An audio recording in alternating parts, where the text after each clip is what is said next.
للہ رب العالمین والصلاة والسلام علی سید المرسلین اما بعد فاعوذ باللہ من الشیطان الرجیم بسم اللہ الرحمن الرحیم۔ اخلاق و آداب کورس کی کلاس میں آج ہم گفتگو کریں گے زیارت قبور کے بارے میں۔ اس حوالے سے احادیث مبارک سنیں گے اور احادیث مبارک کی شروحات ملاحظہ کریں گے۔ اللہ تبارک و تعالی ہمیں سیکھنے سمجھنے کی توفیق عطا فرمائے۔ سب سے پہلی حدیث مبارک مسلم شریف سے شامل کرتے ہیں، جس کے راوی سیدنا بریدہ رضی اللہ تعالی عنہ ہے۔ آپ کہتے ہیں کہ نبی اکرم صلی اللہ علیہ وآلہ وسلم نے فرمایا، کنتو نہیتکم عن زیارت القبور فزوروہا۔ سیدنا بریدہ رضی اللہ تعالی عنہ روایت کرتے ہیں کہ نبی اکرم صلی اللہ تعالی علیہ وآلہ وسلم نے ارشاد فرمایا، میں نے تمہیں قبروں کی زیارت سے منع کیا تھا، اب تم ان کی زیارت کیا کرو۔ نبی اکرم صلی اللہ علیہ وآلہ وسلم نے شروع اسلام میں مسلمانوں کو قبرستان یعنی قبروں کی زیارت کرنے سے منع کیا، لیکن اس کے بعد نبی اکرم صلی اللہ علیہ وآلہ وسلم نے سابقہ حکم منسوخ کرتے ہوئے یہ حکم جاری کیا کہ اب تم زیارت کیا کرو، اور اب تمام امت کا اس بات پر اتفاق ہے کہ قبروں کی زیارت کرنا یہ سنت ہے، کیونکہ اس سے دیکھنے والے کو موت یاد آتی ہے، اس سے دل میں نرمی پیدا ہوتی ہے، آخرت کی طرف توجہ جاتی ہے اور دنیا سے بے توجہی حاصل ہوتی ہے۔ زیارت قبور، قبروں کی زیارت کرنا، اس میں دیکھنے والے کی بھی فائدے ہیں اور جن کو دیکھا جا رہا ہے ان کا بھی فائدہ ہے۔ جو دیکھنے والا ہے اس کو دیکھنے کا ثواب، سنت پر عمل کرنے کا ثواب، آخرت کی یاد، دنیا سے بے رغبتی، اور میت کو ظاہر سے انس حاصل ہوتا ہے۔ اور اگر یہ زیارت کرنے والا کوئی کلمات حسنہ ادا کرتا ہے، ان پر سلام بھیجتا ہے، تلاوت قرآن کرتا ہے یا ذکر و اذکار کرتا ہے، تو اسے میت کو سکون ملتا ہے۔ تو قبروں کی زیارت کرنے میں دونوں کا نفع ہے، قبر والوں کا بھی اور قبروں کو دیکھنے والے کا بھی۔ اب شروع اسلام میں جو منع کیا تھا، اس کی حکمت بیان کرتے ہوئے مفتی احمد یار خان نعیمی رحمۃ اللہ علیہ میرات المناجم میں یہ لکھتے ہیں کہ لوگ نئے نئے اسلام میں داخل ہوئے تھے، اور اس وقت جو مکہ مکرمہ کے مسلمان تھے، چونکہ بت پرستی رائج تھی، تو اندیشہ تھا کہ لوگ بت پرستی کے عادی ہونے کی وجہ سے قبر پرستی نہ شروع کر دیں، قبروں کو پوجنا نہ شروع کر دیں، کیونکہ جیسے وہ پہلے ایک بے جان چیز کو پوج رہے تھے تو قبر بھی بے جان چیز ہے، تو اسی عادت کے تسلسل میں یہ قبروں کو پوجنا نہ شروع کر دیں۔ تو پھر جب مسلمانوں کا دین پختہ ہو گیا، اسلام میں وہ پختہ ہو گئے، احکام سیکھ لیے، ایمان پختہ ہو گیا، تو اب جب یہ اندیشہ ختم ہو گیا تو جس بات سے منع کیا تھا اس کی اب اجازت دے دی، کیونکہ اب کیا نام ہے، کوئی اندیشہ نہیں تھا۔ تو جیسے جب شراب حرام ہوئی تو شراب کے برتن استعمال کرنا بھی ممنوع ہو گیا، تاکہ لوگ برتن دیکھ کر پھر شراب انہیں یاد نہ آ جائے، شراب کی طرف نہ چلے جائیں۔ اور جب لوگ شراب کو بالکل چھوڑ چکے، ان کے ذہنوں سے شراب کی محبت سب کچھ ختم ہو چکا، اب وہ جو برتن تھا اسے دھو کر پاک کر کے استعمال کرنے کی اجازت دے دی، ٹھیک ہے۔ یعنی پہلے وہ برتن بھی استعمال نہیں کر سکتے تھے، تو اب حکم شرعی یہ ہے کہ اگر کسی برتن میں شراب آ جائے تو برتن کو پھینکا نہیں جائے گا، بلکہ اسے دھو کر پاک کر لیا جائے گا اور برتن کو پھر استعمال کر لیا جائے گا۔ تو یہ ایک وجہ تھی کہ پہلے منع کیا اور بعد میں اس کی اجازت دے دی۔ اب قبروں کو دیکھنے کا فائدہ آقا علیہ الصلوۃ والسلام نے خود اپنی حدیث مبارک میں بیان فرمایا ہے۔ نبی اکرم صلی اللہ علیہ وآلہ وسلم نے ارشاد فرمایا کہ جسے ابن ماجہ نے ذکر کیا ہے کہ قبروں کی، آقا علیہ الصلوۃ والسلام نے فرمایا قبروں کی زیارت کیا کرو کہ وہ دنیا میں بے رغبتی کا سبب اور آخرت کی یاد دلاتی ہے۔ یہ فائدہ آقا علیہ الصلوۃ والسلام نے اپنی پیاری حدیث میں ذکر فرمایا۔ اور پھر یاد رکھیے گا کہ یہاں پر جو قبروں کی کو زیارت کرنے کا جو حکم ہے، یہ مرد و عورت دونوں کو عام ہے۔ لیکن ہوا یہ کہ عورتیں جو ہوتی ہیں یہ عام طور پر دین میں ویسے راسخ نہیں ہوتی، اور عورتوں کا معاملہ یہ ہوتا ہے کہ ان کے دل نرم ہوتے ہیں، ٹھیک ہے، اور عورتوں کے اندر ایک مرض ہوتا ہے کہ وہ میت کو یاد کر کے وہ پیٹتی ہیں، روتی ہیں، نوحہ خوانی کرتی ہیں۔ تو اس وجہ سے، اور پھر زمانہ فتنے کا ہے، بے حیائی عام ہے، قبرستان جو کہ اللہ کو یاد کرنے کی جگہ ہے، موت کو یاد کرنے کی جگہ ہے، تو عورتوں کو فی زمانہ قبرستان میں جانے سے روکا جائے گا، ان کو جانے کی اجازت نہیں دی جائے گی، کیونکہ اس میں اندیشہ ہے کہ وہ یا تو تعظیم میں حد سے بڑھ جائیں گی، ٹھیک ہے، یعنی ایسی تعظیم کریں گی کہ جس کی شرعی اجازت نہ ہو، یا وہاں پر رونا پیٹنا شروع کریں گی، نوحہ خوانی کریں گی، اور ساری باتیں اسلام میں جائز نہیں ہیں، تو اس سے منع کیا جائے۔ ہاں البتہ نبی اکرم صلی اللہ علیہ وآلہ وسلم کے روضہ مبارک پر جانے سے نہیں روکا جائے گا، کہ وہاں پر یہ احتمالات موجود نہیں ہے، یعنی رونا پیٹنا، دیگر معاملات جو ذکر کیے ہیں اس میں موجود نہیں ہے، تو اس لیے نبی اکرم صلی اللہ علیہ وآلہ وسلم کی قبر انور پر حاضری سے نہیں روکا جائے گا۔ اب قبرستان کے حوالے سے مزید ہم احادیث مبارک سنتے ہیں کہ نبی اکرم صلی اللہ علیہ وآلہ وسلم نے کیا عمل کیا تھا۔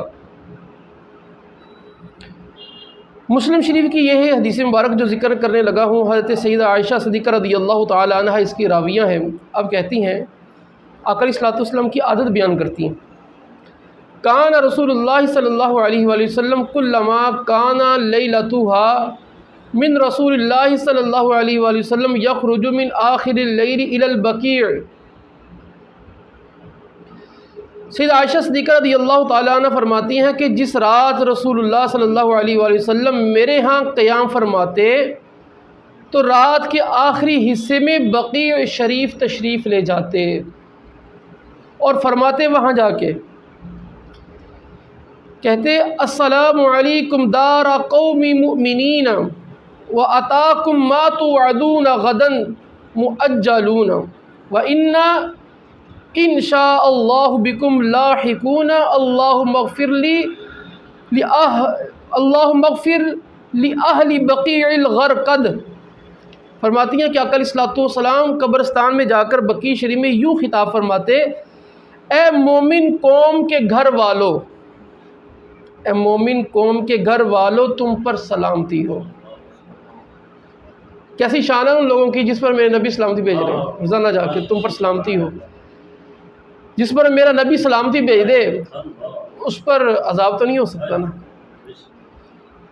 اور آقا علیہ الصلوۃ والسلام انہیں مومن کہہ کے پکار رہے ہیں، جسے میرے نبی مومن کہہ دیں ان کی کیا شان۔ آقا علیہ الصلوۃ والسلام فرماتے تمہارے پاس وہ چیز آ چکی جس کا تم سے وعدہ کیا گیا تھا، یعنی موت، تمہیں مقررہ وقت تک مہلت دی گئی، اور انشاءاللہ ہم بھی تم سے ملنے والے ہیں، اے اللہ بقیع غرقد والوں کی مغفرت فرما۔ اب سیدہ عائشہ صدیقہ رضی اللہ تعالیٰ عنہ آقا علیہ الصلوۃ والسلام کے ان دنوں کا معمول بتا رہی ہیں کہ جن دنوں میں نبی اکرم صلی اللہ علیہ وآلہ وسلم ان کے ہاں ٹھہرتے، کیونکہ آقا علیہ الصلوۃ والسلام نے اپنی ازواج مطہرات میں اپنے ایام کو ڈیوائیڈ کیا ہوا تھا، تو چونکہ یہ اسی رات کا مشاہدہ کرتی کہ جس رات آقا علیہ الصلوۃ والسلام ان کے ہاں ٹھہرتے، تو اس لیے انہی راتوں کے متعلق انہوں نے بیان کیا کہ جن راتوں میں آقا علیہ الصلوۃ والسلام میرے پاس ٹھہرتے تو ان دنوں میں انہوں نے آقا علیہ الصلوۃ والسلام کے اس عمل کو دیکھا۔ اب بقیع غرقد کیا ہے؟ جو بقیع ہے یہ مدینہ منورہ کا قبرستان ہے، اس میں مدینہ والوں کی قبریں ہیں۔ بقیع درخت والے میدان کو کہتے ہیں۔ ہوا یہ کہ یہ جو میدان تھا درختوں والا، یہاں پر غرقد نامی درخت ہوا کرتے تھے، ایک درخت اسے عربی میں غرقد کہتے ہیں، وہ ہوا کرتا تھا، اس وجہ سے اسے بقیع غرقد کہا جاتا ہے، یعنی بقیع درختوں والی جگہ اور غرقد اس درخت کا نام تھا، یعنی غرقد والے درختوں کی جگہ، ٹھیک ہے۔ اب بقیع کی زیارت کرنا خاص، یہ بھی سنت ہے، کیونکہ آقا علیہ الصلوۃ والسلام اسی قبرستان کی زیارت کیا کرتے۔ اس قبرستان میں 10,000 صحابہ کرام علیہم رضوان سے زائد مدفون ہیں۔ اس میں نبی اکرم صلی اللہ علیہ وآلہ وسلم کے شہزادگان، آقا علیہ الصلوۃ والسلام کی ازواج مطہرات، سیدنا عثمان غنی رضی اللہ تعالیٰ عنہ، اجلہ صحابہ اس قبرستان میں مدفون ہیں۔ اب سیدنا عبداللہ بن مسعود رضی اللہ تعالیٰ عنہ کہتے ہیں کہ نبی اکرم صلی اللہ علیہ وآلہ وسلم نے فرمایا، اللہ تعالیٰ قیامت کے دن اس بقیع اور اس حرم سے 70,000 شخص ایسے اٹھائے گا جو بے حساب جنت میں جائیں گے۔ یعنی مدینہ شریف سے اس مدینے کے حرم میں یعنی ایک تو خاص بقیع کی فضیلت ہے، اور ساتھ جو اس حرم میں اور بھی جو دفن ہوئے ان کی بھی ساتھ شامل کر لی اس کی برکت سے آقا علیہ الصلوۃ والسلام کی، کہ 70,000 لوگ ایسے اٹھائے جائیں گے کہ جو بلا حساب جنت میں چلے جائیں گے۔ پھر اور ان کی شان کیا ہوگی؟ اسے کنز العمال میں اس حدیث کو ذکر کیا ہے۔ آپ آقا علیہ الصلوۃ والسلام فرمایا کہ یہ 70,000 ہوں گے، اس میں سے ہر بندہ آگے 70,000 کی شفاعت کرے گا۔ ضرب دیں کام آ جاتی ہے، 70,000 کو 70,000 سے ضرب دیں کام آ جاتی ہے۔ اور پھر کہا کہ ان کے جو چہرے ہوں گے 14ویں رات کے چاند کی طرح چمک رہے ہوں گے۔ تو یہ بقیع والوں کی شان ہے۔ اور آقا علیہ الصلوۃ والسلام جب بقیع شریف تشریف لے جاتے کہتے ہیں، مومنین کی قوم تم پر سلامتی ہو، وہ تمہارے پاس وہ چیز آ چکی جس کا تم سے وعدہ کیا گیا، تمہیں مقررہ مہلت دی گئی۔ تو جیسے میں نے کہا کہ اس سے مطلب یہ ہے کہ مہلت دی گئی یعنی زندگی دی گئی، جو وعدہ کیا کس چیز کا، موت کا، تو وہ تمہارے پاس آ چکی۔ اب قبرستان جانے کی دعا، اس حوالے سے کئی ایک الفاظ منقول ہیں نبی اکرم صلی اللہ علیہ وآلہ وسلم سے، جیسے ایک تو یہی الفاظ ہیں کہ جو میں نے ابھی ذکر کیے، اس کے علاوہ اور بھی الفاظ ہیں، اور ایک معروف جو ہم عام طور پہ پڑھتے ہیں اس کا بھی ہم ذکر کرتے ہیں۔ اب سیدنا بریدہ رضی اللہ تعالیٰ عنہ آپ آقا علیہ الصلوۃ والسلام کے الفاظ ذکر کرتے ہیں، اس حدیث کو امام مسلم نے ذکر کیا کہ سیدنا بریدہ رضی اللہ تعالیٰ عنہ یہ بیان کرتے ہیں کہ نبی اکرم صلی اللہ علیہ وآلہ وسلم انہیں تعلیم دیتے تھے، یعنی آقا علیہ الصلوۃ والسلام صحابہ کو سکھایا کرتے تھے کہ جب وہ قبرستان جائیں تو یوں کہیں، یہ میری آقا علیہ الصلوۃ والسلام کی تعلیم ہے۔ وہ الفاظ عربی کے کیا ہیں؟ وہ یہ ہیں، یوں کہا کرو، السلام علیکم اہل الدیار من المؤمنین والمسلمین وإنا ان شاء اللہ بکم للاحقون اسأل اللہ لنا ولکم العافیہ، جس کا ترجمہ یہ ہے، اے مومنوں اور مسلمانوں کے گھر والوں، تم پر سلامتی ہو، انشاءاللہ ہم بھی تم سے ملنے والے ہیں، اور ہم اللہ تعالیٰ سے اپنے اور تمہارے لیے عافیت کا سوال کرتے ہیں۔ اب اس حدیث مبارک میں نبی اکرم صلی اللہ علیہ وآلہ وسلم نے آقا علیہ صحابہ کرام کو یہ دعا سکھائی ہے۔ تو اب اس حوالے سے یاد رکھیے گا کہ اس میں جو مردے ہیں ان سے کلام کیا جا رہا ہے، ان سے بات کی جا رہی ہے۔ اب جو میت ہے یہ مسلمانوں کے نزدیک ایسے بندے ہیں کہ جن سے خطاب ہو سکتا ہے، جن سے بات ہو سکتی ہے۔ اب یہاں پر ایک بات کہ بدبخت کچھ لوگ کہتے ہیں کہ یا رسول اللہ نہیں کہنا کہ یا خطاب ہوتا ہے، مرنے والے سے خطاب کہیں۔ یہ بے وقوف اتنے ہیں کہ آقا علیہ الصلوۃ والسلام نے فرمایا کہ تم یوں کہا کرو، السلام علیکم اہل الدیار، یعنی میرے نبی کہتے ہیں کہ تم جا کے انہیں پکار کر یہ کہا کرو، اور آج کیا بدبخت وہابی کہتا ہے کہ نہیں ایسا نہیں ہو سکتا۔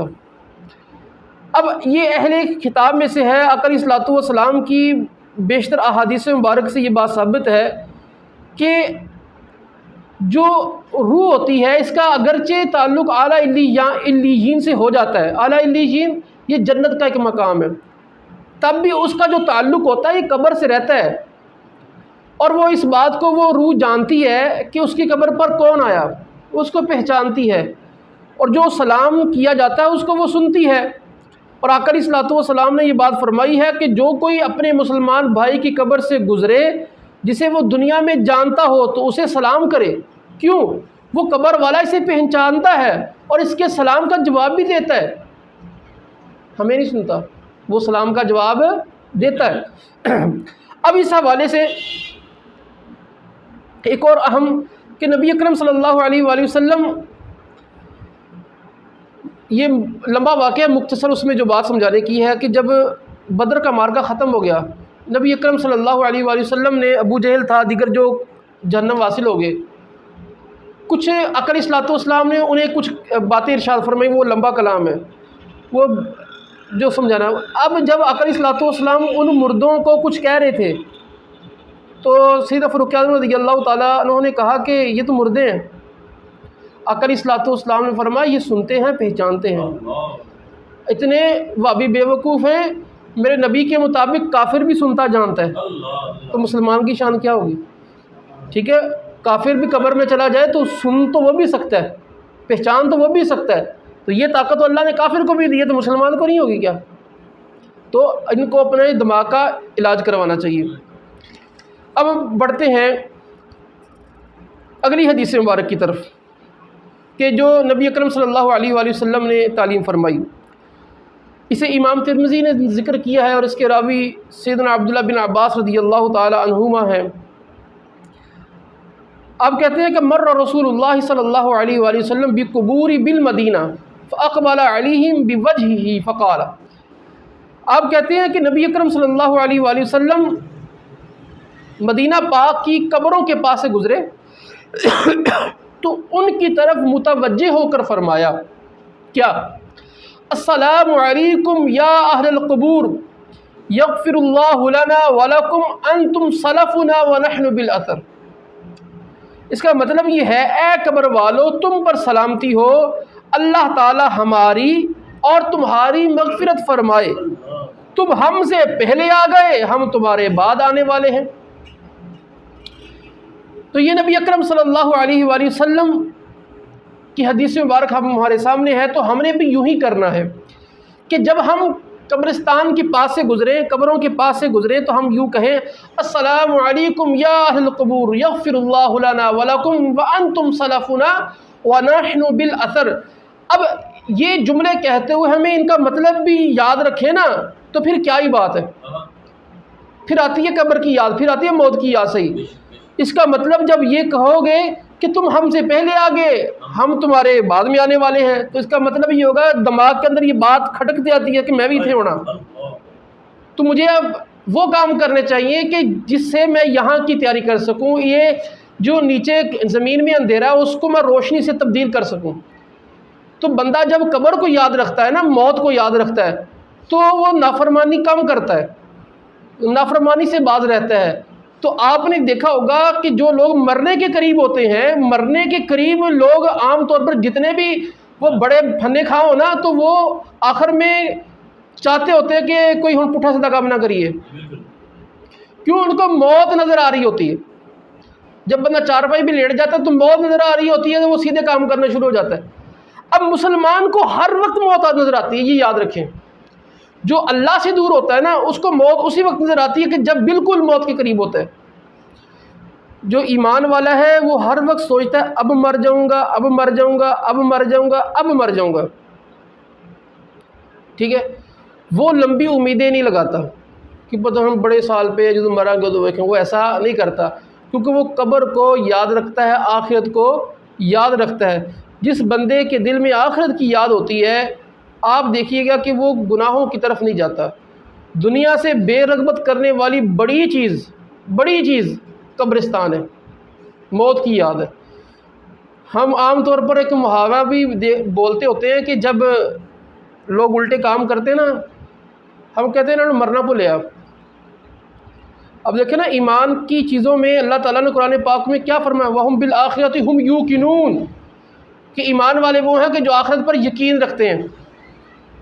تو اس کا ایمان کمزور ہوتا ہے جو موت کو بھول جاتا ہے۔ جو موت پر یقین رکھتا ہے اس کا ایمان مضبوط سے مضبوط اور ہوتا جاتا ہے۔